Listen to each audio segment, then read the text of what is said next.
In this video, I will share with you 7 useful tips that not many new players know about, and I guarantee at least one of these tips will make your experience much better in Wuthering Waves.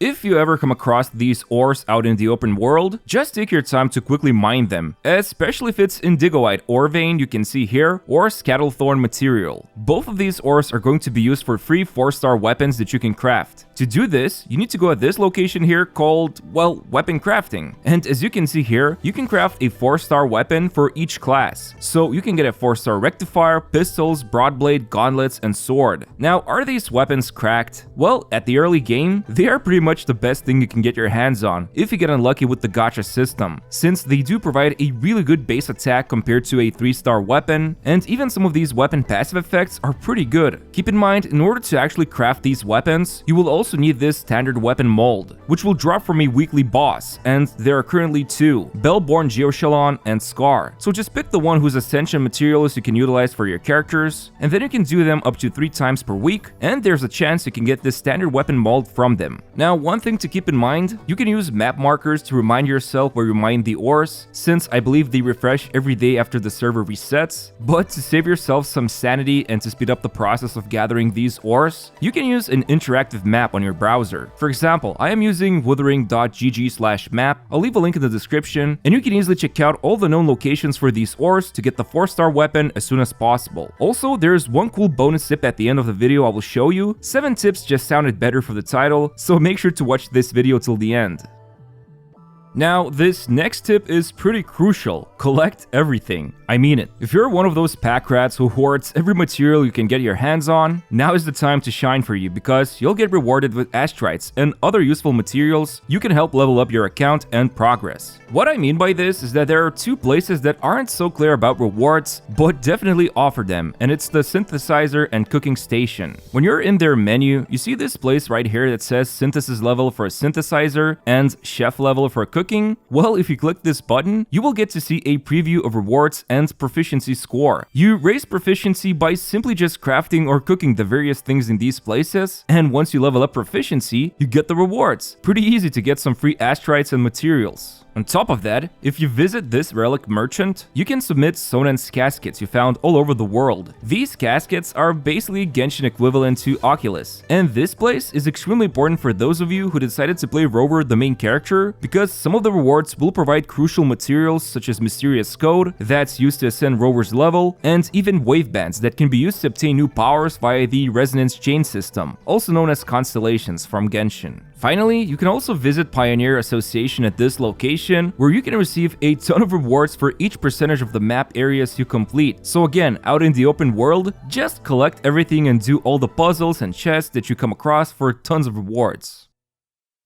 Now, this next tip is probably the most important one I want to talk about. Do not waste your wave blades on unnecessary activities. Wave blades are basically the stamina system for this game. Not only do you get a ton of union level experience to help increase your account's level, but you can also pick up some important rewards by spending wave blades. But where do you spend them on? As a good rule of thumb, it's recommended to first prioritize dumping your wave blades on world bosses and the weekly challenge, which can be done up to 3 times per week. Yes, there's simulation challenge you can do for various level up materials, but since the game just launched, you should be getting a lot of these materials by just completing events and by exploring the open world. On the other hand, when you want to, for example, ascend to level 50 or after reaching union level 20, it will cost 3 boss materials per character, and right now, I am not sure whether this is just the current drop rate or I was unlucky, but I had to spend 540 wave plates or 180 wave plates for each character just to prepare to ascend my main 3-unit team to level 50. So that's 2 days worth of wave plates. Obviously, if you're playing Rover, the cost goes down since they use their own special ascension materials you can get from the relic merchant, but still.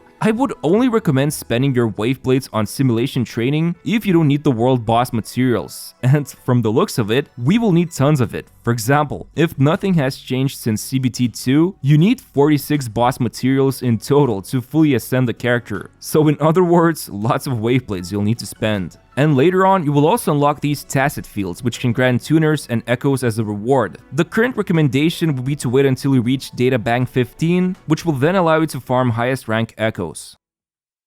And speaking of which, do not overinvest into lower rank echoes. There are currently 4 rarities of echoes, ranging from green all the way to golden, or simply known as rank 5. You basically only want to level up rank 5 echoes because they offer the best main stat increase and the amount of substats you can unlock. However, it would be unrealistic to not level up lower rarity echoes to have an easier time with the game. However, if you do that, it is recommended to raise them at most to level 5, if we talk about blue or purple echoes, also known as rank 3 or 4 echoes. On top of that, focus first on leveling echoes that can provide either something like critical rate or elemental damage boost from their main stat, which will be found on cost 3 and 4 echoes. And of course, try to complete the set bonus if possible. I will talk about more how to quickly raise your databank level in a future video that's coming out very soon, so hey, I'd appreciate it if you could subscribe to my channel and press the like button on this video.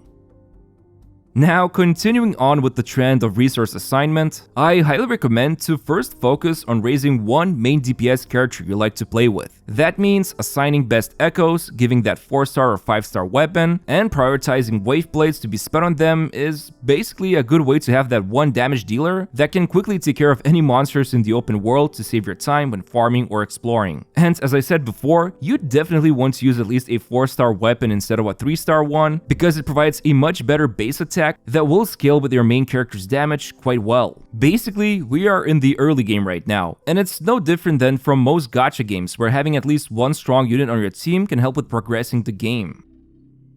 Now, I personally love this. There's a 5-star character selector banner that you can unlock after completing the beginner's banner. However, this banner can be a bit misleading. So here's the thing, you can wish on this banner by either using Lustrous Tides or by spending Astrite. You can also just buy Lustrous Tides with Astrite. But the thing is, you should never bother spending Astrite for Lustrous Tides, because this is a currency that's used only for Standard banner and the Selector banner. You definitely want to always save up Astrite for either featured character or weapon banner, and when it comes to Lustrous Tides, trust me, you will keep earning them from events, in-game mail rewards, and world exploration. So just don't rush and spend Astrite on this Selector banner. Save it up and collect those Lustrous Tides to spend them here afterwards. When exploring the world, you will come across many chests and these things called title heritages. You'll notice they give this resource called Wood Textured Shard. Well, you can actually spend it in a special shop located right here at the souvenir store. Talk to this NPC and tell them you want souvenirs. And as you can see here, you can spend this Wood Textured Shard to obtain Lustrous Tides for that Selector or Beginner banner I mentioned, or obtain experience materials, tuners, ascension mats, and even recipes to help you raise that chef level for even more rewards. Now, as a bonus tip, this isn't something that I recommend to do for everyone, but if you want to speed up your exploration, there is a pseudo mount you can obtain in the game. So, you will need to accept this quest right here from the bulletin board called We Promise, We Deliver. Complete this quest chain, and you will unlock the ability to fight and collect Inferno Rider echoes. Now, here's the cool part. If you long press the echo button to summon the Inferno Rider, you can actually ride it anywhere in the open world for a few seconds. But what you can also do is equip 3 copies of this same echo on all your active teammates to keep riding the motorcycle over and over again. Obviously, this echo might not be the best match for every character, but if you by any chance have to farm this boss and want to speed up your exploration or simply look cool, you can do this. But yeah, hope you found this video useful, and as always, I would really appreciate it if you could subscribe to my channel and press the like button on this video, because I am gonna have quite the sleepless week putting out guides for you guys. Anyway, thanks for watching, and see you next time.